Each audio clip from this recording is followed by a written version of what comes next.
Hello and welcome, my dear friends. Today we are going to talk about an important topic, minimum support price, which is the abbreviated form is MSP. Now, we all know that agriculture is the backbone of our economy, and agricultural growth depends a lot on the welfare of the farmers. And therefore, a lot of schemes and a lot of measures are time to time taken for the welfare and the well-being of the farmers. Now, out of those schemes and those measures, one of the important measures is MSP. Now, let us first understand what is MSP. See, MSP is basically a guarantee given by the government to the farmers.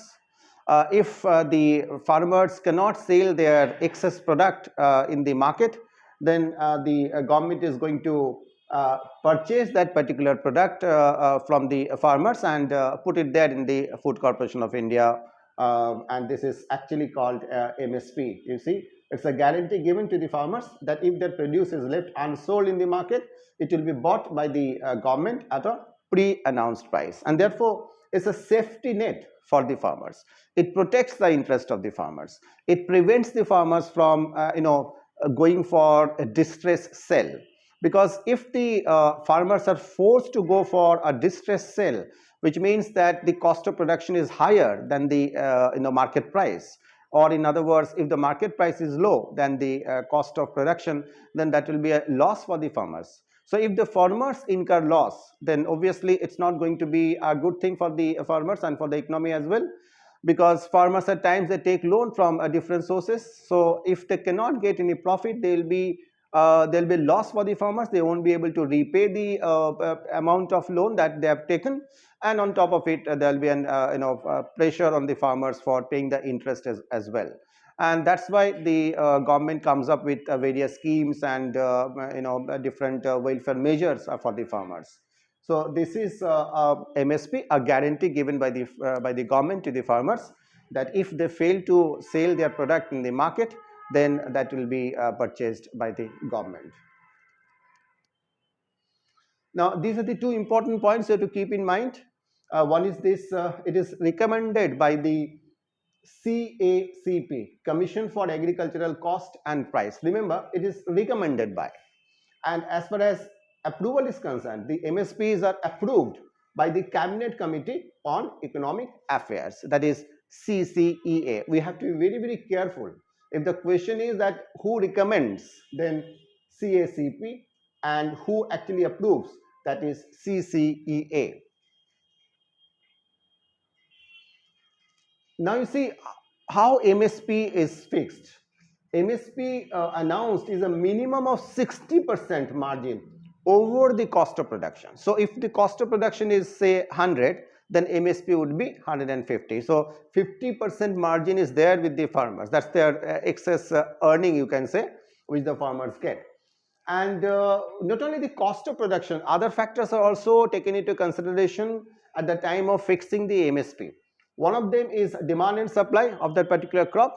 Another one is the price trends in the market and inter-crop price parity. Not only these three, there are other factors also which are not very important for us to consider. We have to just remember the cost of production and demand and supply, price trends in the market, and inter-crop price parity. These are the very, very important factors which are considered before fixing the MSP.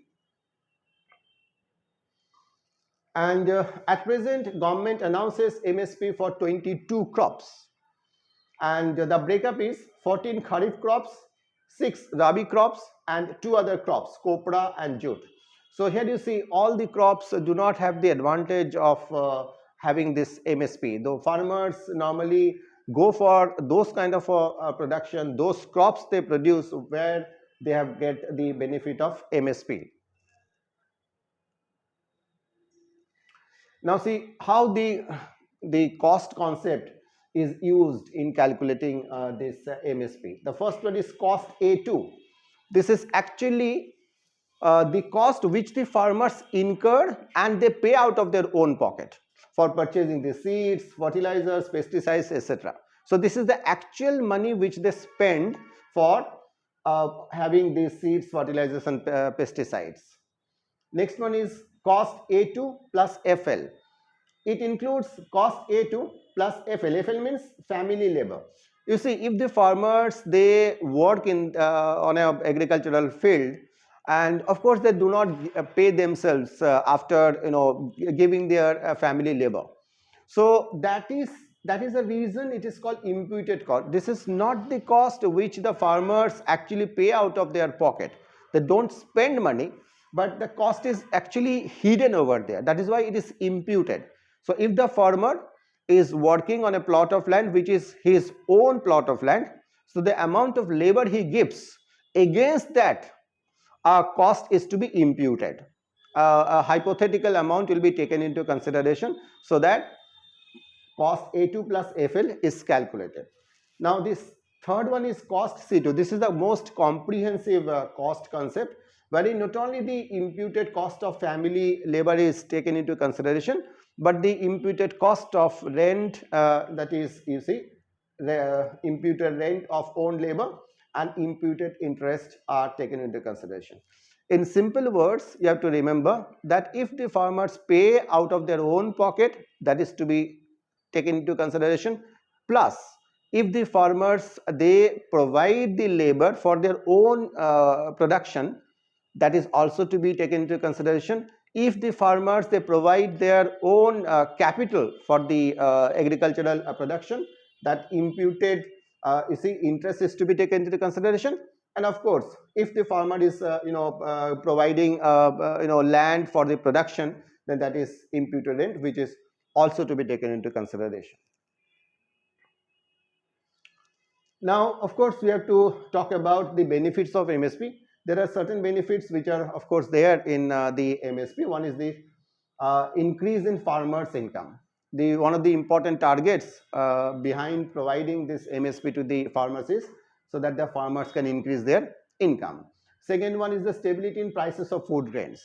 So if the MSP is not provided, then of course there will be a topsy-turvy kind of a price trend in the market.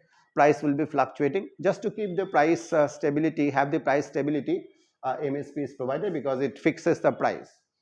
Third one is, of course, it helps in achieving food security, because if the farmers are provided this MSP, then the farmers will be interested in producing agricultural crops, and ultimately the food security target will be achieved.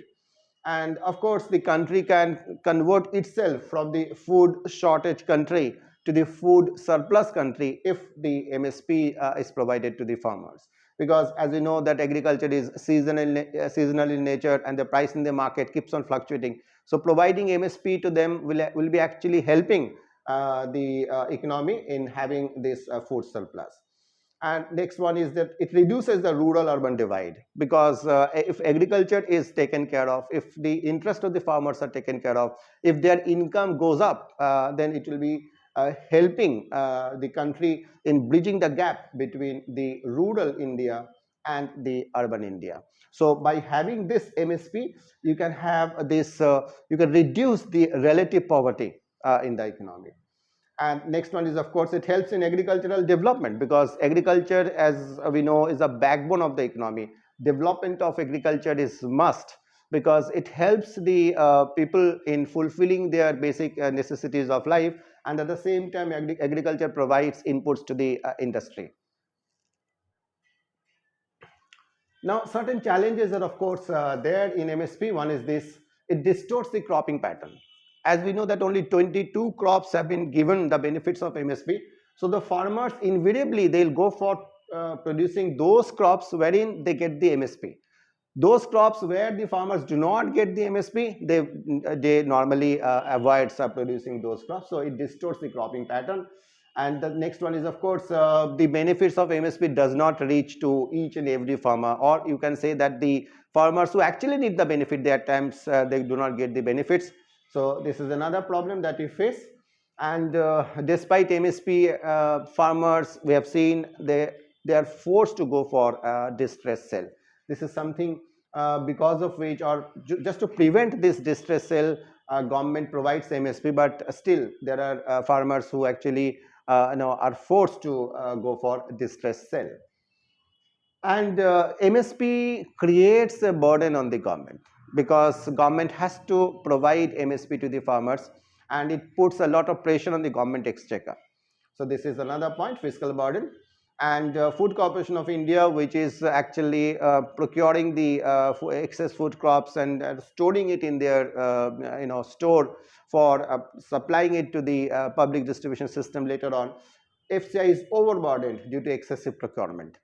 And of course, the last one is MSP subsidy comes under the trade distorting amber box, because WTO says that anything which is there in the amber box is actually trade distorting, because it reaches the 10% norm which has been fixed by the WTO.